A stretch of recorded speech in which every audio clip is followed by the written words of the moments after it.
Hey y'all, I'm going to be reacting to Warlords of Sigrdrifa episode 8, and I'll be starting my reaction in. And before I start it, let me just say I'm watching from One Nation's website, but I'll be starting my reaction in 1, 0, and go. Polar. And that was Fun Nation's opening, especially with like the sun feature that it has too.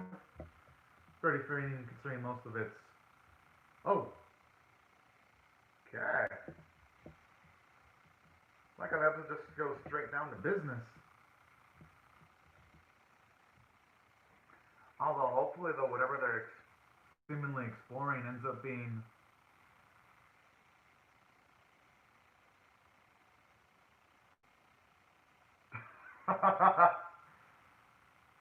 I just love how those three are always pumped up for almost anything.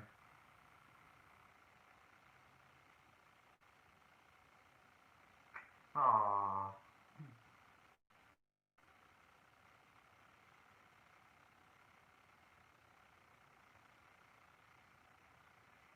Yeah!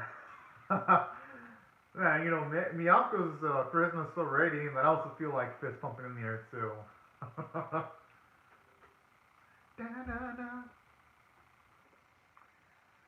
Oh man, it's just a shame about Amatsuka though. Because I already thought she was a cool character, but I mean, I guess with the danger factor that the series had, eventually one of the main characters was going to hit the bucket. Eventually. And there wasn't going to be. This isn't going to be a series where everyone's just going to make out of it scratch free, you know? I just wanted the opening had any signs that Amatsuka was going to die, though. No, I mean, it doesn't seem to have any. Oh, I'm going to assume now that they've been fighting the pilots that they have familiarity with, I wouldn't be surprised if Amatsuka got converted to the side of the enemy, you know? I would not be. You know, that is going to happen.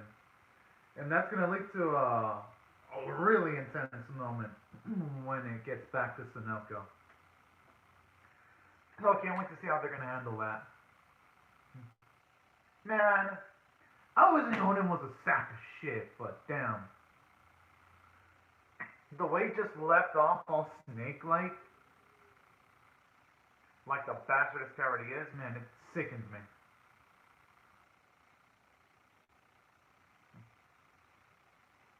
I mean, that's good.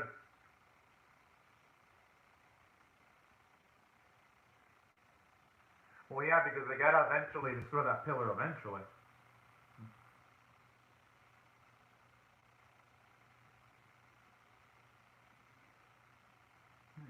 Oh, yeah.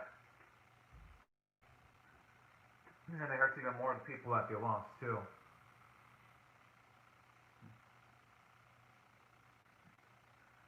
I mean, makes sense.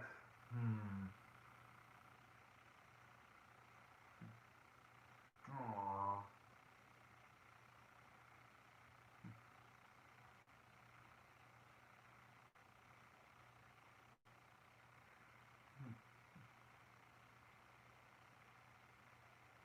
Oof.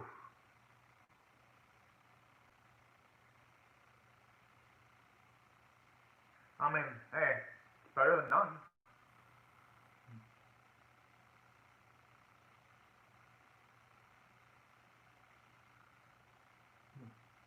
Okay, now how are they planning on doing that? With less resources.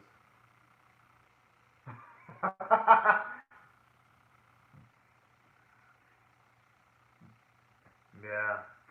And I like the way they emphasize the injury by showing that shot with through in the cast and the other dude with the bandages.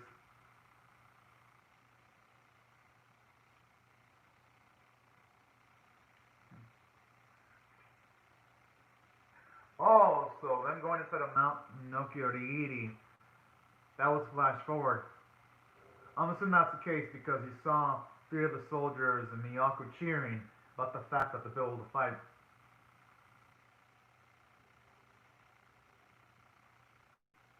I don't know why he doesn't spin, wasn't it?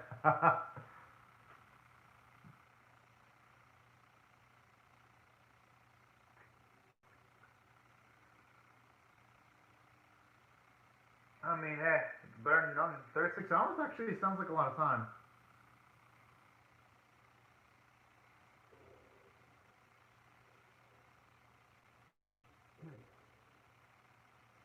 So that explains where Miyako came in.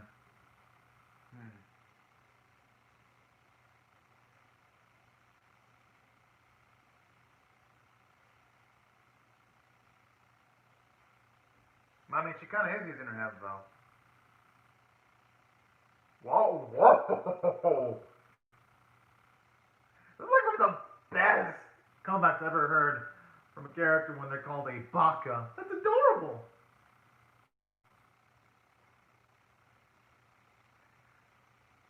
Aw, you know what? Miyako is using her head, though. Because in order to succeed, they're going to have to take some risks and put their lives on the line. They can't just sit on their hands waiting for something to happen.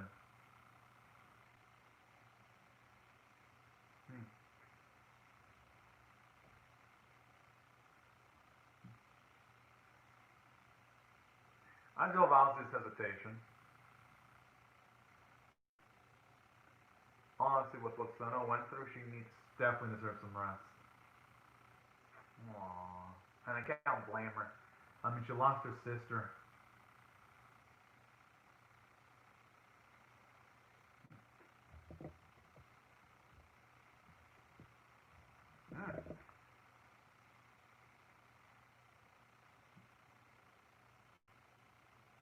Oh!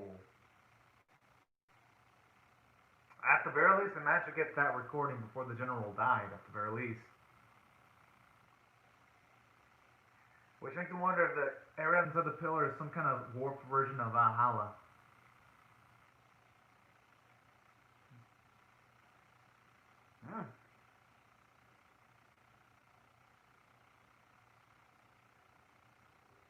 You know, even if the general was alive, he would probably not gone. Dang. So he was thinking ahead even right before death. That's pretty badass.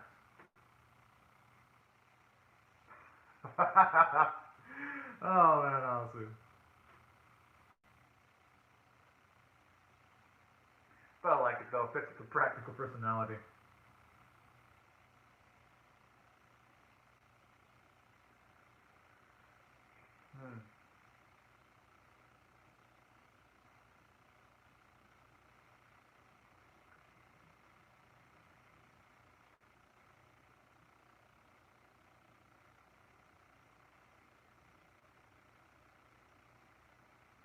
Yeah, at least Claudia. And I like that nice transition straight towards her too. That's good directing.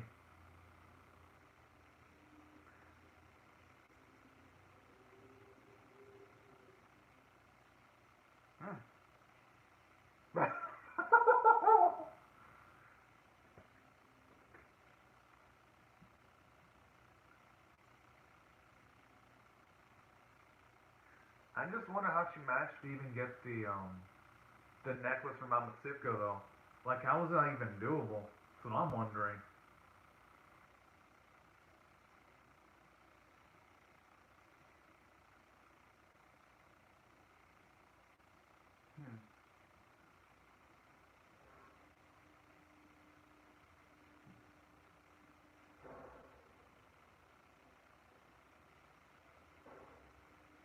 Aww.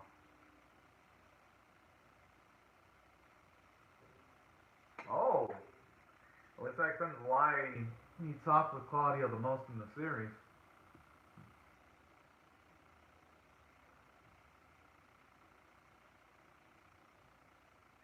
One question is, what could that be? Does she have some kind of like secret ability?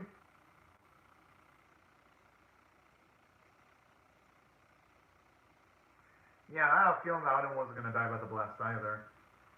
He's way too schemeful to die in that matter. I'm just saying.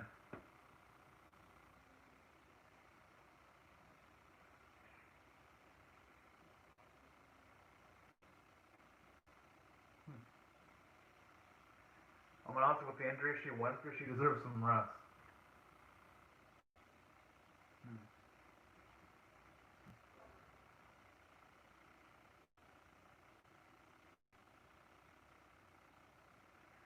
I know she may be saying that, but I have the feeling that Claudia would be the one to lay down her life on the line if it's to protect someone she really cares about, like Senyoku, Miyako, or even Natsu. Aww. I don't like how this series shows you the amount of... Even though the series has a lot of humorous sequences, I like how there it shows you can work masterfully with some drama too, you know? Showing you the psychological pain that the survivors go through.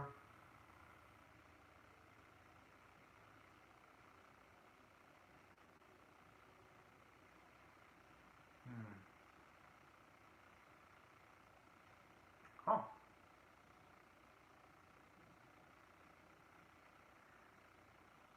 I don't know if Valhalla, that's where you go if in the afterlife if you die in combat. When it comes to the Vikings, I've definitely heard of the term Valhalla before.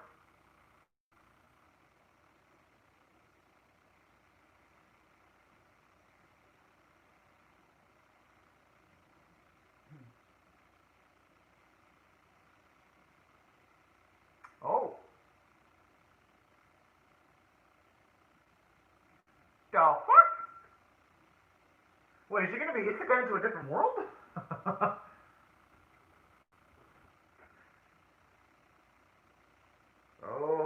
Okay.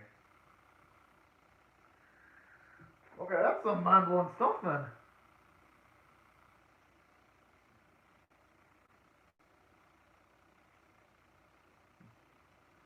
But I hope she at the very least went inside of the gate. I mean, I guess I could see why she wouldn't go instantly towards it, though. I mean, yeah, they really have no other choice but to explore what's inside the dang gate, you know?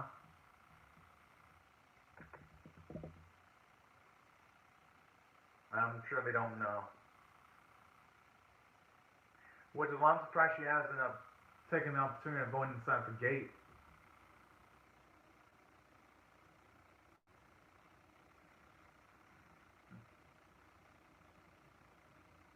Hmm.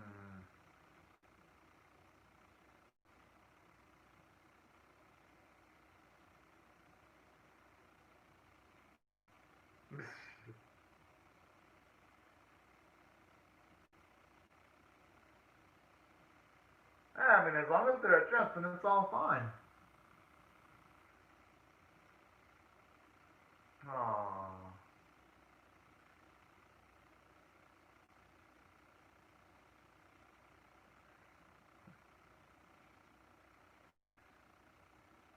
Of course, her fanboy squad.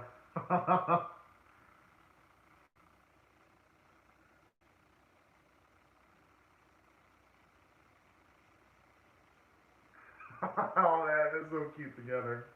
Aww. Oh man, I'm not gonna look at some of Tommy's Kimmy though. It's looking as if he's got a bad feeling about all this.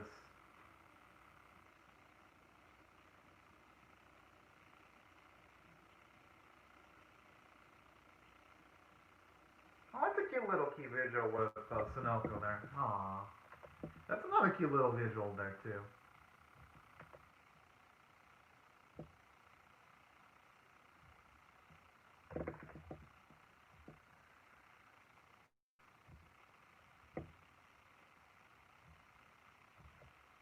Not embarrassed if I'm sorry though.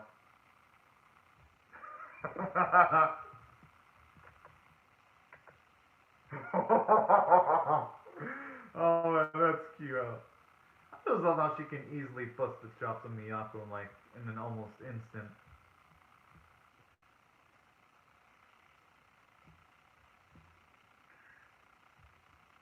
Hey, I'm sure they were all born ready for this.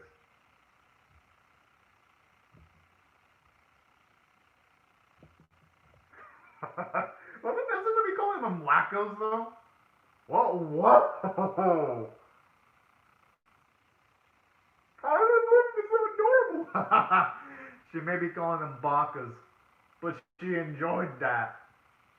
Her facial expressions betray what she's saying on the outside.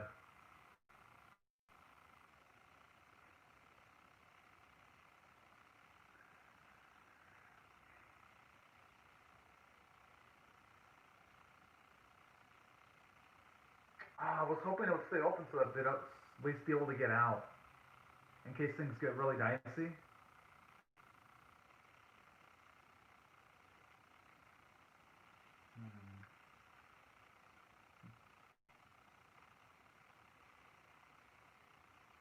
Oh. I mean, Senyoku has to realize that exactly because even in peaceful times, people can just die randomly too. That's what she has to consider also.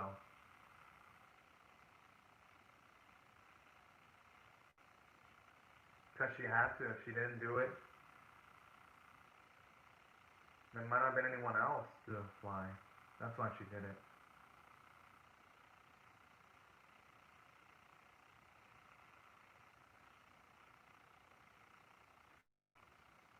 I think she flew before because she didn't have the weight of heavy loss on her before, but now that she's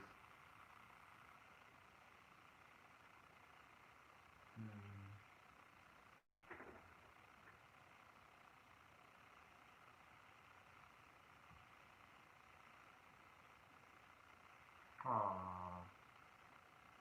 And again, I love these moments of Senyoku being mature. When she shows her serious side like this, these are some of my favorite moments of the series.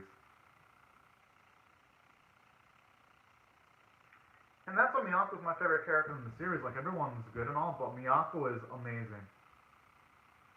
Just absolutely fantastic.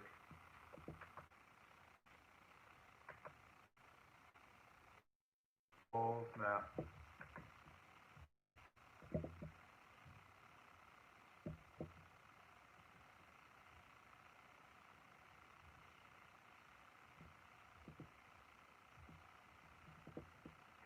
Yeah, better to be safe than sorry because who knows if any of the officers are going to have enough reaction just by singular touch.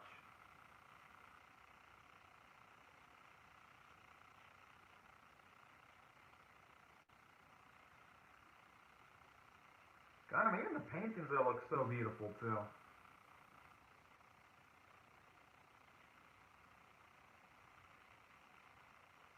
Aww.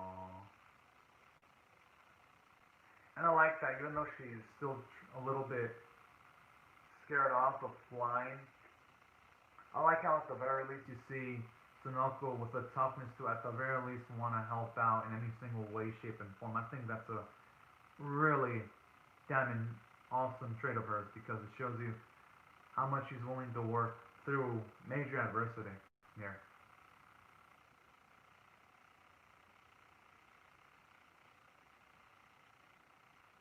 And right there, she's now gonna remember why she flies.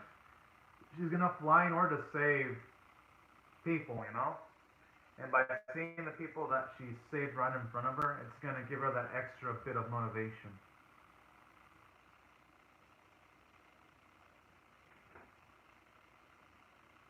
And she's gonna not just remember why she's flied, but she's also gonna be reminded of why her sister flew too. And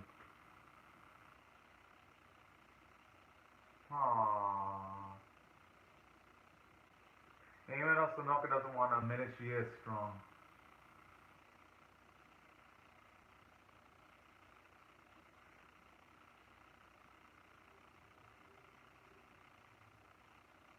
Nah, she is. She's just in denial, and I can't blame her for denial. Nothing wrong with a little fear though.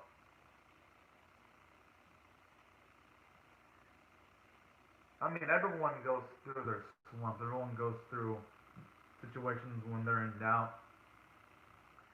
She's just gonna have to. I think eventually she's gonna fly again. It's just gonna take just a bit more of a reflecting for her to pull it out. No. Damn, all these men are thirsty.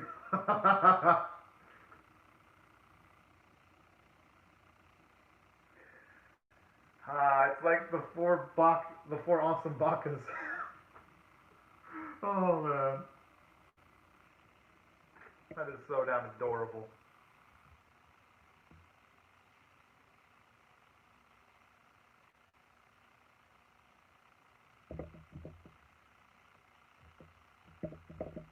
Yeah, it kind of does look like the one that we. That's why I also thought it was Thor too. In the previous. Oh. Yeah, I was thinking it too. It looks the same.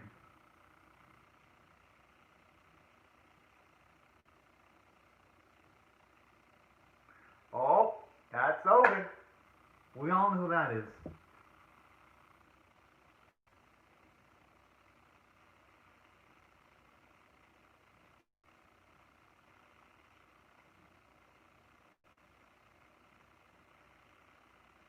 Oh.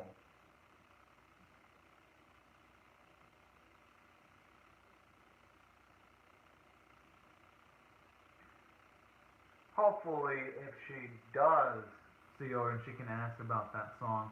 But yeah, that's Odin, yeah. Or Thor, too? Could be Thor. But I'm thinking it's gonna probably be.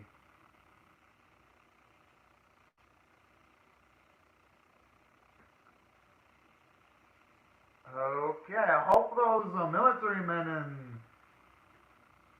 Arcadia's sword, but the sword is enough to take on that creature, because that creature looks like no joke. Damn, talk about shit hitting the fan like almost instantaneously, like it was all relaxed within like a single second. Almost all of our girls on like life and death situations, 3 out of 4.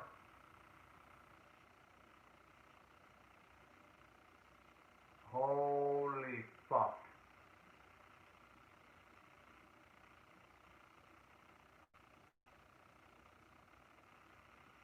With the okay, I thought it was gonna release like a laser like a nuke for a second.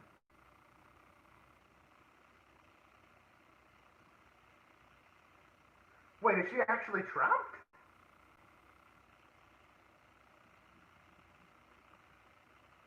I mean, so now she's gonna have no choice but to pilot. Oh no no no no. Looks like she's having a contraction. Oh. Oh yeah, yeah. Look like she's having a contraction.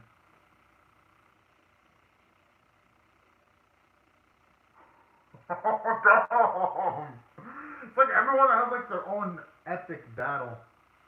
Even Senyoku, even though it's not technically a battle, I don't want to imagine the difficulties of just doing an impromptu delivery where you're not even a trained doctor or a nurse.